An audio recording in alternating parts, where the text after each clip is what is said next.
Suivez l'info sur Guyane la Première.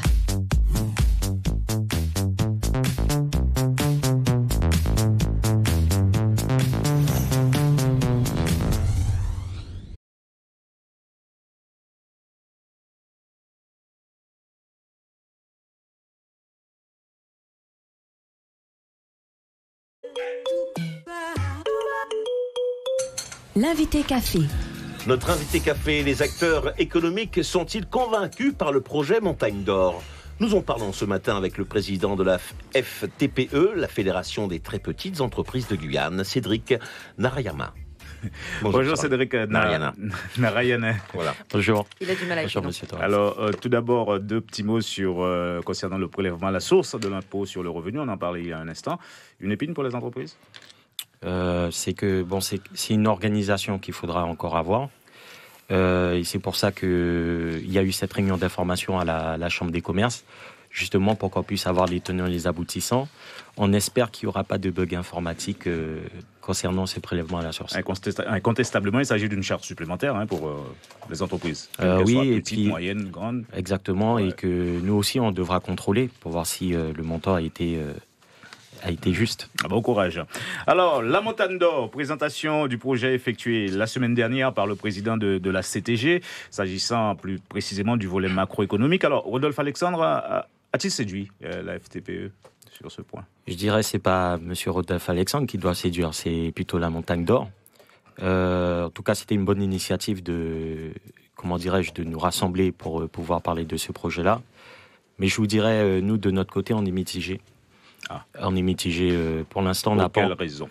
Parce que la dernière réunion qu'on avait eue, on avait demandé une liste de toutes les entreprises, enfin les corps de métier qu'ils avaient besoin, prestataires de services et autres. Jusqu'à maintenant, on n'en a pas eu. Donc, si vous voulez, on a l'impression que ça va faire un deuxième Ariane 6, où en fait, il y a un gros chantier, mais on passe à travers. Alors, mitigé, vous réclamez quelle garantie alors à ce moment-là ? Nous, on réclame des garanties au niveau des sous-traitants, puisque les très petites entreprises, bien souvent, on est des sous-traitants. Donc nous, c'est ce qu'on réclame, qu'ils puissent avoir un... Vous voulez votre part du gâteau, en quelque sorte. Exactement. Et que deuxièmement, il y a une chose aussi que je trouve dernièrement, j'ai entendu que la CTG s'était positionnée dessus avec Oplata, mais je reviens dessus, c'est concernant la SEM, la Société d'économie mixte. Je ne comprends pas qu'aujourd'hui, que la Guyane, on parle de nos richesses, mais il faudrait qu'on apprenne dans ce pays-là à apporter une valeur ajoutée à nos richesses et ne pas les laisser partir comme ça. Je pense qu'aujourd'hui, la CTG, et quand je dis la CTG avec tous les élus, bien sûr. Une SEM, pourquoi faire précisément ? Une SEM, une SEM, c'est une société d'économie mixte, même en étant minoritaire, mais aujourd'hui, ça apporterait un levier considérable à la CTG pour ses investissements. Et on a eu l'exemple avec la mairie de Kourou dernièrement, qui était actionnaire de la Simco, qui a vendu ses parts, et qui aujourd'hui a un levier considérable pour pouvoir faire ses projets. C'est pas tous les 5 ans qu'on va descendre dans la rue pour demander de l'argent pour construire des routes, construire des lycées. Je pense qu'à un moment, il faut que tout le monde en puisse prendre nos responsabilités, les élus, les histoires de partis, on les met à côté. Notre parti, c'est la Guyane, et qu'on puisse prendre notre avenir en main et toutes nos richesses apporter une valeur. Là, pour la Montagne d'Or, c'est mort là. C'est encore possible. Je sais pas. Je pense que c'est. Enfin, moi aujourd'hui, c'est l'idée que j'ai, mais je pense pas que c'est trop tard. Je pense que la Montagne d'Or, même en disant qu'ils veulent du bien pour la Guyane, qu'ils puissent montrer ce geste-là. Alors, vous parlez de la sous-traitance, justement, depuis les accords de Guyane, normalement, dès qu'on a des projets, des chantiers de plus de 500 000 euros, si mes souvenirs sont bons, il y a un plan de sous-traitance qui est obligatoire. Oui. Ça n'est pas le cas, vous ne l'avez pas encore eu ou il n'est pas fait du tout ? C'était très peu.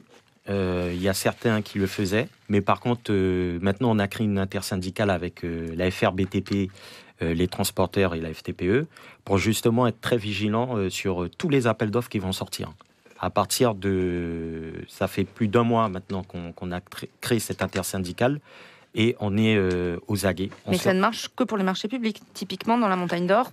Non, c'est les marchés publics, ça fonctionne pour les marchés publics, mais aussi normalement pour les marchés, c'est par exemple un maître d'ouvrage privé, normalement... en fonction du montant des travaux. Donc la route, par exemple, pour la piste pour la Montagne d'Or, normalement, vous devriez pouvoir y exactement. toucher. Exactement. Fabrice Craig. Qu'est-ce qui empêche aux entreprises de s'unir dès maintenant, sans pour autant attendre sur la CTG, pour prendre de front ce que vous proposez, aller de front, ne pas attendre, par exemple, la Montagne d'Or, le projet porté par la Montagne d'Or? Qu'est-ce qui aurait empêché aux entreprises guyanaises de porter ce projet? Écoutez, je pense que... Pas les reins assez solides? Exactement. C'est ça, parce que là, ils ont déjà lâché plusieurs millions qu'en études. Et nous, entreprises guyanaises, nous n'avons pas ces reins pour entamer ces études. Et il faut savoir, les études, c'est à fond perdu. C'est-à-dire, c'est un coup de poker. Ça peut passer comme ça ne peut passer. Ça peut pas passer, du moins. Donc, aujourd'hui, on a très bien vu. Demain, si le projet n'est pas validé, c'est des millions qui se perdent. Et une entreprise guyanaise, aujourd'hui, j'en connais pas beaucoup qui peut faire ça. Vous avez fait référence entre la Simco et la mairie de Kourou. Le capital n'était pas si petit que cela. Ça a apporté effectivement des fonds. Aujourd'hui, vous attendez quoi de la CTG? Qu'elle s'inscrive, comme elle a un peu annoncé pour Au Plata, qu'elle aille prendre des parts dans cette société Montagne d'Or? Exactement. Et je pense que Montagne d'Or, ça serait, je le répète, ça serait un geste fort qui puisse dire à la CTG, voilà, c'est notre contribution. Pour que ça rapporte, il faut qu'il y ait beaucoup. Oui, mais pas très minoritaire. Mais aujourd'hui, quand vous regardez les montants qui vont être extraits, je vous dirais, même avec 2-3%, on s'en sort bien. C'est toujours bien pour la CTG d'être actionnaire d'une telle entreprise, parce qu'auprès des organismes bancaires, c'est un levier. Demain, ils ont besoin, je sais pas moi, de construire une route ou un lycée. Demain, ils pourront faire valoir ces parts-là. Alors donc vous nous dites en gros que la Montagne d'Or, c'est une opportunité à saisir. Vous avez entendu il y a un instant l'évêque de Guyane qui disait que les retombées ne seront pas pour la Guyane comme ça se passe ailleurs. Est-ce que vous partagez son scepticisme à ce Je suis tout à fait d'accord avec lui, parce que lorsque j'entends qu'il y aura des taxes, déjà je ne sais pas quel moyen de contrôle qu'on aura. Je ne sais pas quel moyen de contrôle qu'on aura pour dire que voilà, ils ont levé tant de kilos ou de tonnes. Donc moi je suis très, très pessimiste, et c'est pour ça, pour moi, je répète encore, je vais être peut-être très persistant dessus, mais pour moi la solution c'est l'ASEM, pour que justement qu'on puisse être au sein du conseil d'administration pour voir ce qui se passe, en termes aussi des appels d'offres, lorsqu'il y aura des appels d'offres, pour qu'ils soient à l'intérieur, et même aussi au niveau environnemental. Voilà. Votre discours, c'est celui de l'ensemble du monde économique? Cette position que vous exprimez aujourd'hui? Non. Il y en a qui sont pour, mais qui n'osent pas dire qu'ils sont pour, clairement. Carolo Estero l'a très bien dit l'autre fois. Il y en a qui sont contre, mais qui n'osent pas trop dire, parce que voilà. Mais vous savez, aujourd'hui, je trouve regrettable aussi qu'il n'y ait pas eu de référendum, au moins pour que la population puisse se décider. Fabrice Craig. Bon, juste, vous êtes plutôt du côté des non pour l'instant, si vous n'avez pas de garantie pour vos emplois. Non, moi je suis côté des non pour l'instant, j'ai pas de garantie. Cédric Narayanet, vous comptez vous représenter à la tête de la FTPE ou pas? On verra bien. On verra bien, mais... Ça veut dire oui. Vous savez, c'est un poste qui est très prenant, qui peut être chronophage, parce qu'à côté, on a son activité tout de même.